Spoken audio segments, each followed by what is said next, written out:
Right, sorry about the noise of the fan, folks. It's rather hot in here today. I'm going to go through now and just sort of like do a bit of stenciling on the pages, a bit of random stamping. I've got mainly the stamps from Cathe Holden, you know, the clear stamps, which is in previous, first video where I showed what I got. So I've got some of the ones of that. I've got one from my own stash, which is a text stamp, which I want to use. So I will literally go through now and just show you what I do. I'm going to use the vintage photo archival ink in there, and I quite like the random stamping. I don't press too hard. I don't want it too overpowering, just a little bit. And I will do this sort of literally right the way through the book, or the journal I should say. I think I'm nearly done there. Yeah.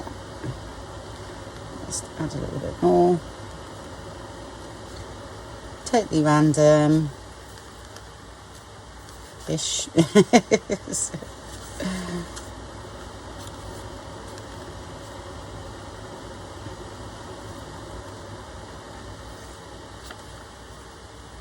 I think this one needs a bit more coffee staining on, to be honest. These are all alright because they've got nice patterns on. So just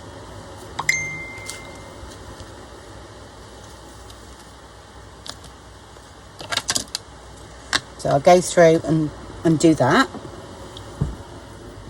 Okay, so I've got the stencil from the collection. Okay, layered vintage floral, but I'm just using this sort of leafy pattern here. So I'm going to add a bit of that. And I'm using vintage photo. I'm just going to add it. I think I'll go that way.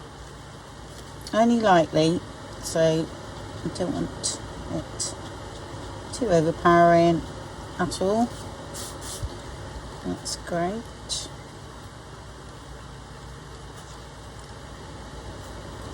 And I haven't got much on here, so do that. Okay, and this will be sort of just dotted round. It's not everywhere.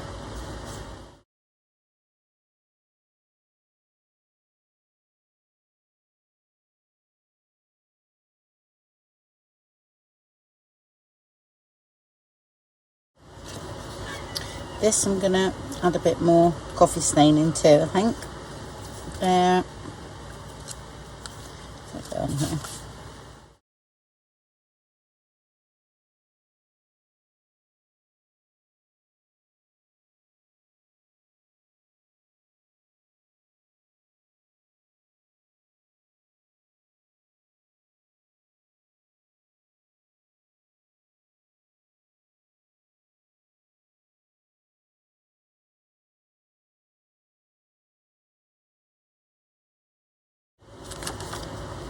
Okay, and the same with the other one. Just go around, dot it around just a little bit. Okay, so I just squirted a bit of a mixture on, which is the tea, a little bit of tea, coffee, a bit of Tim Holtz vintage photo, the re-inkers. Cut squirts of that in it, and alcohol. Okay, and this won't run because I've used a permanent, so that's great. Like that. And I might even a little bit of the salvage patina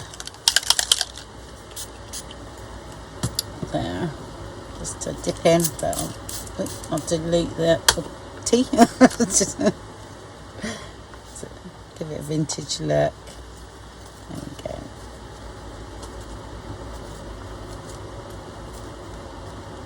Okay, I'm gonna squish that together. Okay.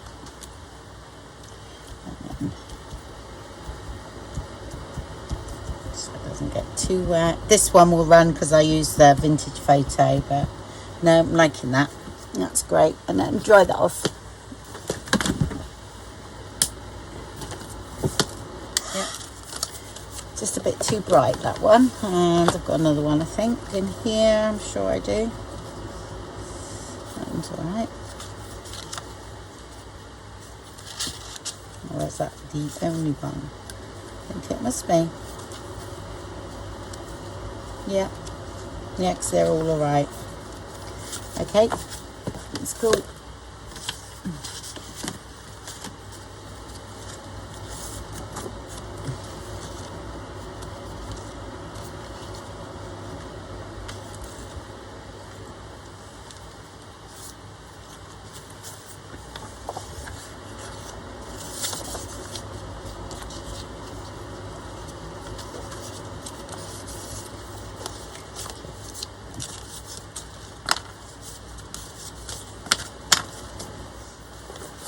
Okay, so that one's all right. Now let's have a look. What I'm going to do now is just make some little bits up. Okay, I did have one here. It might have gone. There we go. I'll find some little bits of paper. There we go.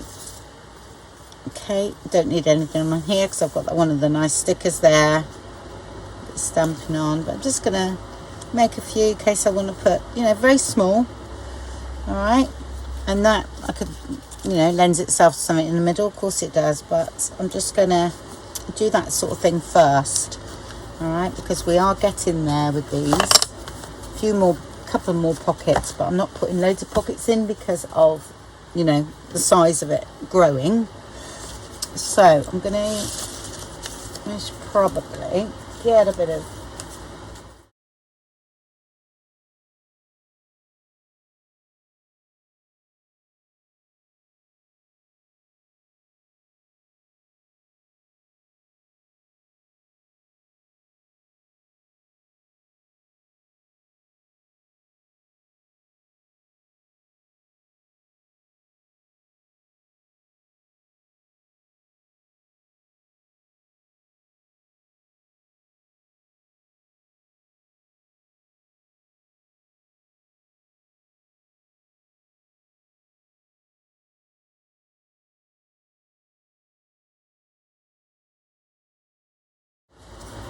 that, and I want some of that paper if I've got any left, which I don't think I have, but let's have a look, see what we got.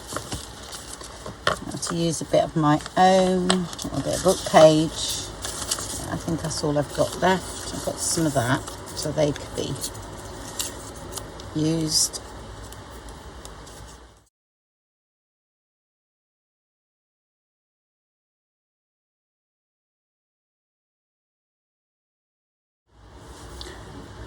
Right, I got some scraps.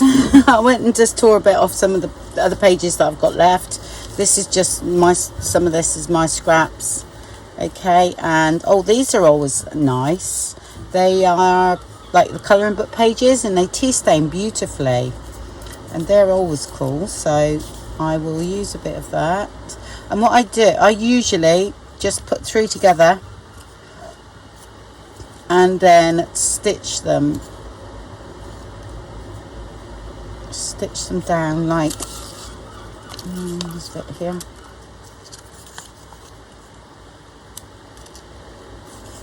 Oops. Butterfingers.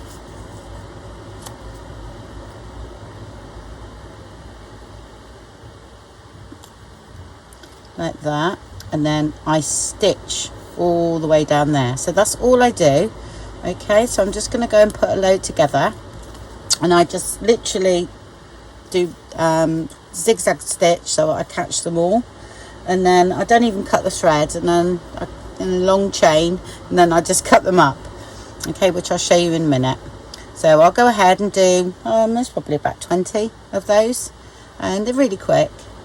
All right, and then I'll come back when they're done. But that's exactly what I do, just all different shapes and sizes, and I incorporate some of these as well, those bits of paper. So okay, I'll be back in a minute. So once they're done, all I do is then just cut them up. Okay,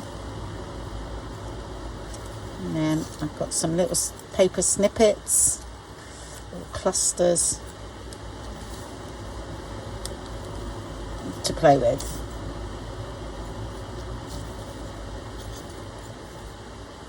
Just really quick that way. If you just, you know, just keep going and just pull through for a bit. Yep. So I will go ahead and cut all those apart, and we've got plenty for the journal. Okay, so I've cut all those up and they're all done now, and now I've got something to choose when I go through the journal. I've also got these stickers here, and I took the back off all in one, except for the ones I'd already ripped off there, and I stuck it onto a piece of card. That will be turned into something in my art journal, so I will put that in my art journal for a later date. Okay, let's have a look. Right, got some stickers if I want them. So now I'll go through and just look where I may want something. Okay, so like here. Okay.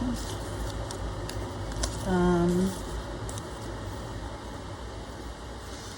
quite like the plain ones. That might be a little bit too big. That's quite nice. What you can do here is this is what I do is sometimes I will glue a little bit of that down first. Okay, and let that stick over the page, which I quite like, and then that over the top.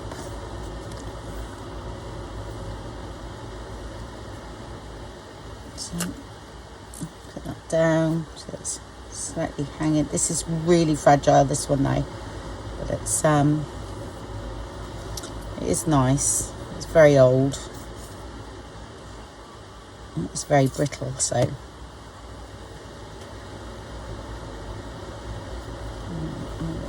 stick that down. And sometimes, because you've only just stitched, you know, there, you can just put a bit of glue just under here. Okay, and then let's put a little sticker on.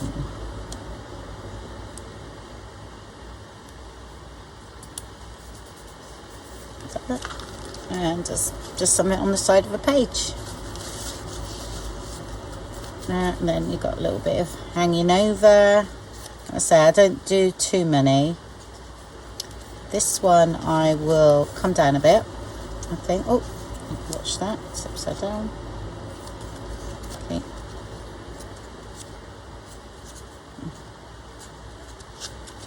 That one's that way, and that was when I tea stain that, wasn't it?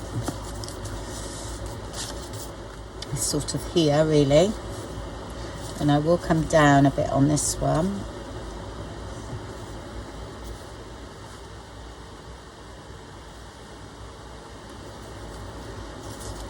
Skinnier one, I think. Like that. And let's have something hanging over, so a bit too wide.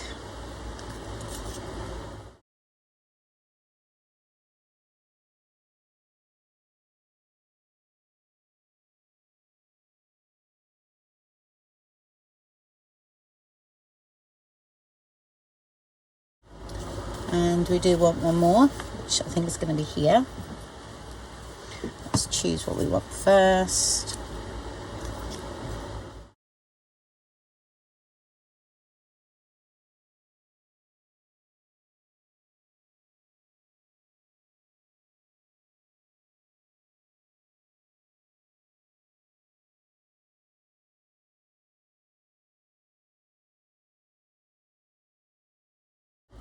Sometimes stickers will, you know, after time they get a bit loose, don't they? You could have a little word actually coming out of there. Would look nice.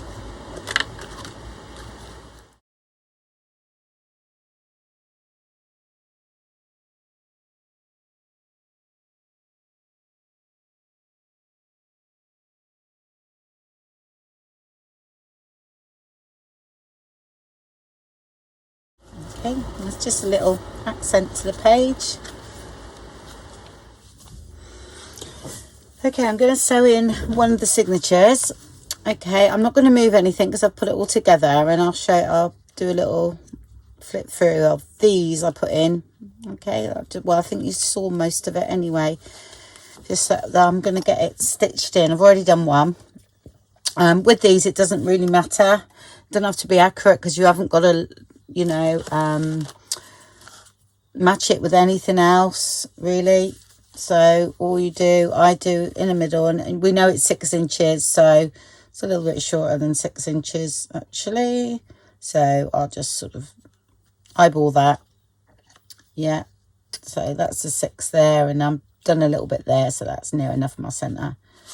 Okay. And I've already leveled off all the pages, so they're where I want them to be. And just stick that in there.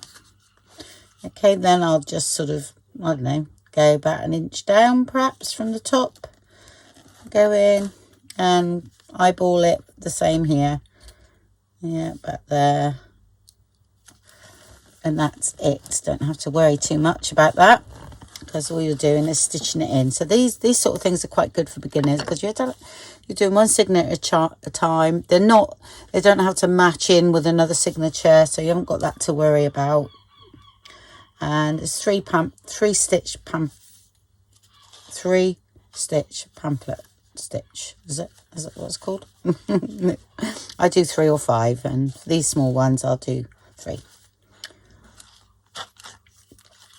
Okay, through the centre, I leave a tail. Okay, I have shown these before, so. And then some people peg it and everything. Do you know what? With this amount of pages, I don't really worry. It seems to be all right. Just keep hold of it, really.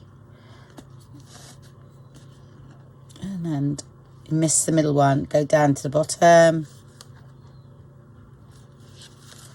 There, and then you go back through the middle.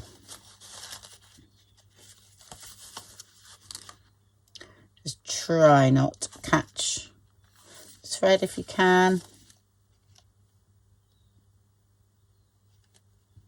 If you do, you do. No, there it is. So I just separate it a little bit. There we go. Just catching on that one. So there we go. And then put one side like that, and one the other. Yeah. A little bit of a tug. Okay, don't go too mad, or else you might split your holes. And I always do left over right, right over left, or the other way around. I can't remember which way I start, so it's just opposites. I'm going to tie both of mine, but I might, because I've got elastic through the journal, I most probably have dangles on those, so I haven't got that big bow. And then that can go in here.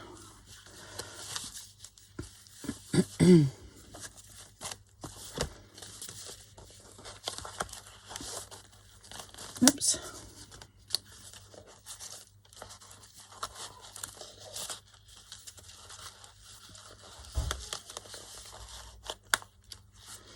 Okay, so it looks better.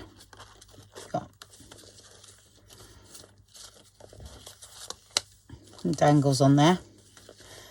Okay, and that's there. Lovely. Oh, I know. Here. There we go.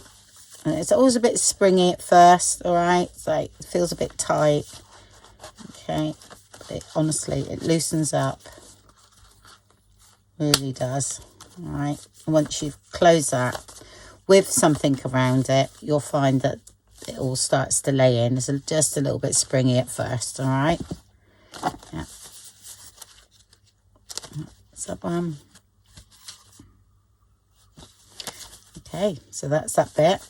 I actually want to decorate. So we're balancing it, yep. And then the next thing we do, I'll just put some dangles on the bottom here. And I'm going to do the front cover. And then take a look at anything that wants doing. It's feeling really nice and it's feeling full. So, Yeah.